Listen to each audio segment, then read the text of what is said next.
let's Well, as long dive as we don't into see it. let's dive into the depth chart. We got to look at this damn thing. Let's get it.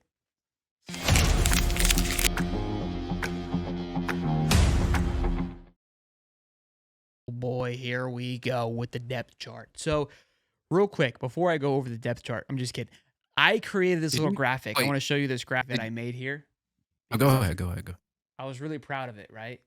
And I'm more proud of the fact of how wrong it was. So I was trying to predict, right? Is this thing gonna really do this to me right now? I practiced it like 3 times and now it doesn't want to behave. It's frozen. Yeah, it show is. Ring finger with a rock is. Maybe that Doesn't want thing's drinking. looks like it doesn't want to work. I had obviously Crenshaw in there and I Trayon Webb because I didn't think Montreal was gonna get the start, nor did I think they were gonna tell us. So let's make this a little bit bigger so we can see it. So I I was gonna say, tweeted blow out that bitch oop. I tweeted out that I was wrong. And reason why I said I was wrong is I thought Khalil Jackson for sure was going to be starting. Now, we just got confirmation that it could be a numerical thing because you see Elijah Badger is starting, but there is an or there.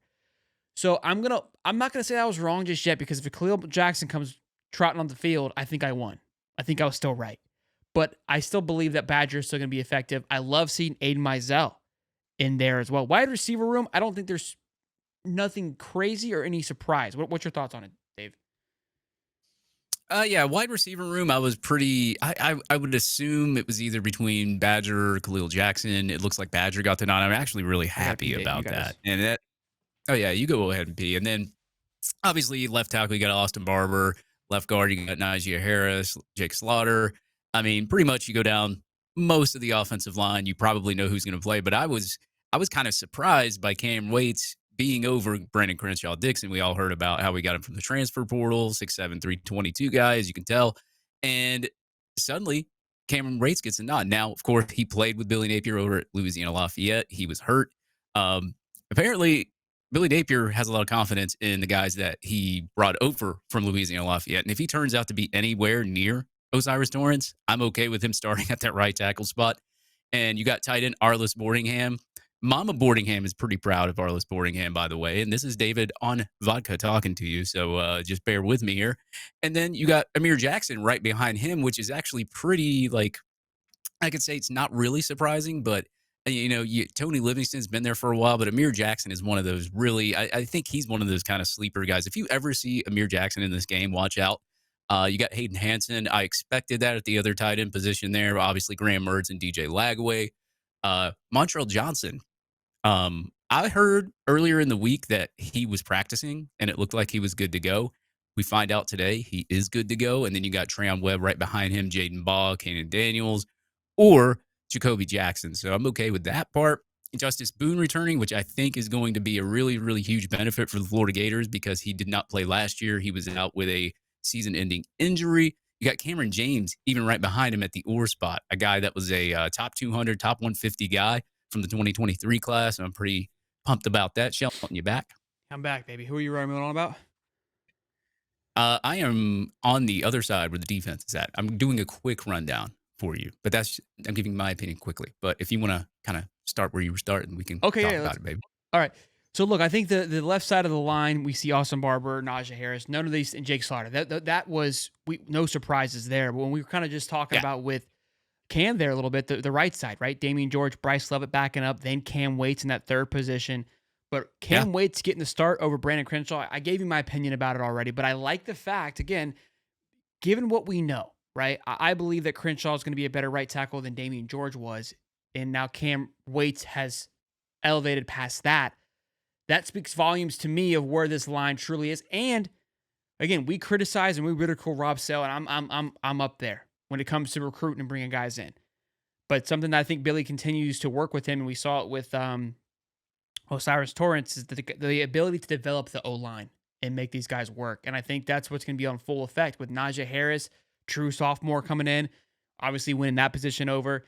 Barber isn't really a Rob Sale product, but Jake Slaughter really, had a big improve from last year. And then Damian George, we'll see how 1 year under Rob Sale, another full year, I guess, under Rob Sale will do for him. But Cam Waits has been somebody that's been in this cycle now for 2 years or 3 years, excuse me, with Rob Sale. So I'm really excited to see what this line's going to do because we've only heard about how great Bain and this defensive line that Miami brings. So I love seeing that.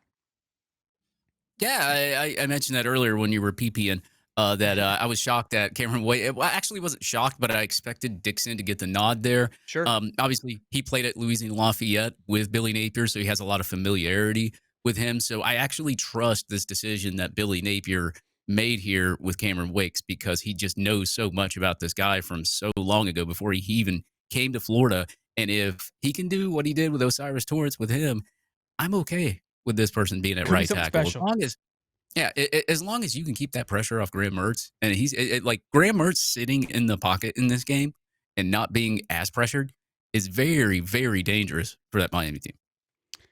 Then we've got the tight end room, Boardingham. I love seeing Amir Jackson, true freshman, Yep. be there, right backing him up. I mean, I think we've heard some exciting things and just his size alone, how great that is. Hayden Hanson on the other side, blocking tight end. That guy's just going to sit on the right side alongside Crenshaw or Cameron Waits now. Of course, Mhm. Graham Mertz, then DJ Lagway. I think that was. I mean, we all knew he was the number two, but the thought process is something like who would be the legitimate number two guy? Is it going to be DJ? I think I knew, but you never know. Who never know what could come out. Yeah, Running because back. Go some ahead. coaches will go with experience over That was my whatever, thing. but yeah. Yeah. And again, game time. Who knows what happens? Montreal obviously starting running back. Then we've got the F position. This F position, man, we've been hearing about the competitive depth. Boon time. Cameron James, and basically it says or because it's Cam James, Tyreek Sapp, LJ McCray. I mean the Yeah. talent in that room is unbelievable. Then you got the nose tackle position and Michael Barrera, Desmond Watson, Cam Jackson. Not no particular order. Sorry, Desmond Watson is showing the nod as a starter right now. I had a lot to say about that, but given what he told me with the numerical value, I'm gonna be reserved in my opinion because I don't know if that's. I think Cam, like he said, I think Cam's gonna trot onto the field. Um, so I don't have a thought anymore because he kind of ruined my take. I thought if Dez is the guy, that would fire me up. And people are like, why? Well, it's because we know what Cam does. Again, same conversation of like, I know what Cam's brings to the table. So if Dez Yep. has elevated that far above that, by golly, I don't even care about who's better. Just the depth, the talent that's going to be there is nuts. And I still think it's going to be there, but we'll see. Yeah, I like when I looked just as I know we're gonna go down the rest of the depth chart, but like when I looked at the depth chart just as a whole, I compared them to like last year and the year before. I'm like, dude, this depth chart is so much more loaded with talent than it has been the last 2 years. It's like it's making me more pumped just to just see what's just on our defensive line. Like just at a skill level, there may be a little bit of lack of experience in some places, but just as a skill level, having TJ Searcy there at Jack and then you have Caleb Banks who's returning, and like it you just have a lot more depth, and that's what I like, and it's good depth. It's guys that were either top 250, top 200, top 150 guys that were Yeah. in the Talented 2023 guys. class that have been into the system. I'm actually pumped about this whole depth chart right now. I mean, it really is exciting. There's a lot of new names, but fresh, exciting, talented names. I mean, again, from Dude, what we I am loving that linebacker spot too. look, I think it only gets better, right? So Cam Banks starting at end, Jack is TJ Searcy. TJ Searcy had a phenomenal freshman campaign. I think it's only going to get better with a sophomore. A lot of these Mhm. guys just lacked the strength and conditioning, which I think we're going to see that. Then let's get And to the the line. biggest difference with all these guys on the defensive line and compared to Miami, they didn't have to go to the portal, really. I mean, they got Slackman, but that was a good get in the portal. Like Miami had to go into the portal to get like 3 defensive linemen. Revamp. Yeah. And we saw how that worked out for FSU on Saturday. Shamar James, obviously, we know what he brings to the table. Junior, backed by Miles Graham, jumping Yeah. senior RJ Moten. Now, RJ Moten was safety turned to linebacker, but besides the point, I mean, you still got to think like he's coming into that position. RJ Moten's no slouch to the field. Then Grayson Pup Howard starting over Derek Wingo. I believe Derek trots onto the field first. That's still my thought. And then Jaden Robinson. We've been hearing his name kind of slowly start to creep up in these practice notes Mhm. as well. So that linebacker room again is it's lacking Scooby Williams, or yeah, Scooby Williams. Who else do we have last year? Nunnery. Nunnery was a key Yeah, Manny factor. Nunnery. Yeah. I mean, we've really revamped this linebacker room. I mean, Pup Howard, I think, is such a huge addition. Aaron Childs is not on the list, is he? Do I? Yeah, Oh, yeah. he's He's a under the Sam. He's under the Sam Yep. linebacker. So I imagine we'll see him alongside Jamarcus Weston, who has recently switched his position to that edge slash strong linebacker position, and George Gums, The guy that I've been beating all off season long, I told you is going to be somebody special. Transfer that comes in is the name the starter at that same position. But you heard Cam Parker talk about what that position is that it's not often on the field. So I don't think we're going to see George Gums every single play. I think he's more of a factor in that the jack position. Well, that's where we'll see him more. I think that's kind of the back it out. They can play the field is what it is. Princely was playing that a little bit last year. We would see him come off the ball a little bit or off the line, excuse me. Yeah, yeah. I mean, just the names, just the names. like I'm like, it's kind of like when you stargaze at like the all the 5 stars. Like when you go down like a roster. I'm not saying that these guys were like 5 stars in high school or anything like that, but like when you just like look down each roster, it just looks so much better than the last couple of years. Like I am actually pumped for the D line, and that's what I said in this game. I said, look. I think the D line is going to decide this game, not the O line. I think the D line will. For And then sure. you have a Cameron James over there at that position. Maybe he did play a lot better than we don't know about. The other thing, again, the cornerback room, Sharif Denson, again, we know what he was coming out of high school from Bartram Trail, being backed up by Aaron Gates, somebody who's a true grader. He's a redshirt freshman. Aaron is because he didn't play much at all last year. Sharif did get a few times in, hence why he's a sophomore. Cornerback Jason Marshall, 5-star cornerback. I think. Look, obviously he had his ups and downs last year. I'm really looking for him to have a big one. Jakeem Jackson, who I am extremely high on. I think he is a phenomenal cornerback. To have him as the second guy as a sophomore is bigger than what people think. The times that he was out there last year, his composure, his confidence at that position, he plays it very well. And I think he's losing to the better competition in a good way. And then, of course, the safety room, we've been talking about it. My gosh, Jordan Castell gets the start. We know what Jordan's going to do. You only expect him to elevate. Backed up by Tricrest Yeah. Bridges, coming from Oregon. Did he knock softs at Oregon? No, but he's a very experienced back, something we hadn't had. That's backing up Jordan Castell. Then you've got Gregory Smith, right? We have some insider information that some things may have happened to him that may have knocked him down a little bit. Nothing crazy, but was up higher in the line because of how well he's doing. Gregory Smith is somebody that I've told you guys to keep an eye on as well. Could be that Jordan Castell of last year. Not that he'll take the position, but somebody that really gets your eyeball going. And then on the other side, again, Asa Turner alongside DJ Douglas. And we've heard so many great things about DJ Douglas, right? Yep. Just Yep. hitting people, playing hard-nosed ball on top of Asa Turner. And those two guys, and then you have Bryce Thornton, again, who played a lot last year because we had to. He's now the third string. That's a good thing. Yeah, yeah. I mean, like you look at the safety room, and Jordan Castell, from what I've heard from a lot of people, has like, and he was pretty good last year, and now he's even gotten even better. I mean, like, I think we saw the video where he was like spying on the quarterback and had the pick. Like we haven't seen a pick like that in forever. So like that already had me pumped. And then you have Asa Turner coming over from Washington, a guy that was a consistent average 73, 74 PFF score. Like he was a ball hawk, like for Washington. And I think that he's going to make the difference at that safety spot. And I think the reason why Jason Marshall was not that great last year is because of the lack of safety help. And I think now that he's got that safety help, that'll only elevate his game to be even more productive this year, especially as his senior and it's his money year. I mean, like he knows he's like, dude, this is it. Yep. This is NFL year. So I got to do this now. So now he's got all the help, and that'll only elevate Jason Marshall even more. Look, I see kind of the comments like, who cares who starts? And I completely agree. I honestly wasn't going to probably have too much value in these depth charts, and they definitely lose their lust as the season goes on. But this is the first look we have of Yep.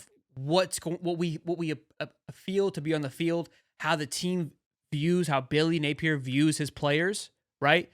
And that's why it's important, in my opinion, to look at. Not that you guys disagree, but it's not that I'm like, oh, who's getting this? I genuinely don't give two shits who starts. I want the best player on the football field.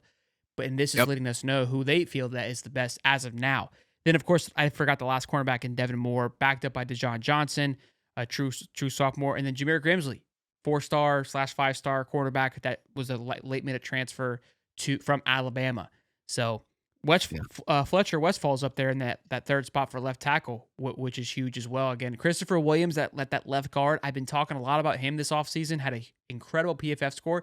Didn't have many snaps. But staying at 6'5", 309 pounds, redshirt sophomore, he has some experience under his belt, and I love the fact that he's backing up Najee Harris because the times that he did shine, or he was on the field, it seemed to have shine. And again, in this Rob Sell development program, he's been there the whole time. You would hope we see some massive progress. So Dave, I'm jazzed up, man. Then here's another weird little side note, and we've got 900 strong, an hour and a half in. Could we hit 1,000? I thought we weren't going to hit it, but we may get there, and that would fire me up. We got We got close. Brandon Rabasco backing up Trey Smack at 6'4", 208 pounds. I don't know if that guy, if he doesn't kick, I mean, put him out somewhere else. And then Nicholas Inglis, the freshman punter, 6'5", 242. I think these boys are playing the wrong position. I don't. What's up, bro? 242. You better have one hell of a leg, Bro, what? Oh wait, we didn't check Big Dez's weight. What was Big Dez? I mean, that's always a 449. 446, 449. Yeah, 449. He was 480 last year coming to this time, wasn't he?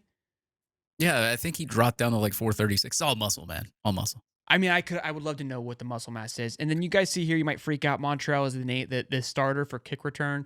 We have insiders believing that that's not going to be the case because you can see it's or, which probably means that it's a numerical thing because look at the kick return. It's Montreal, then 1-6-13. Yeah, I don't think it's. Yeah, there's nothing but ors on that list. So it could be any of them. And like, look, Elijah Badger, like I know a lot of people said, oh, why is Elijah Badger returning kick? Dude, he was good returning kicks. Like, I'll have him back there as long as he doesn't get hurt. Yeah. So I don't think that's the lineup properly. I think it's going by number, which is, I think, an interesting way of not letting the opposing team what's going on.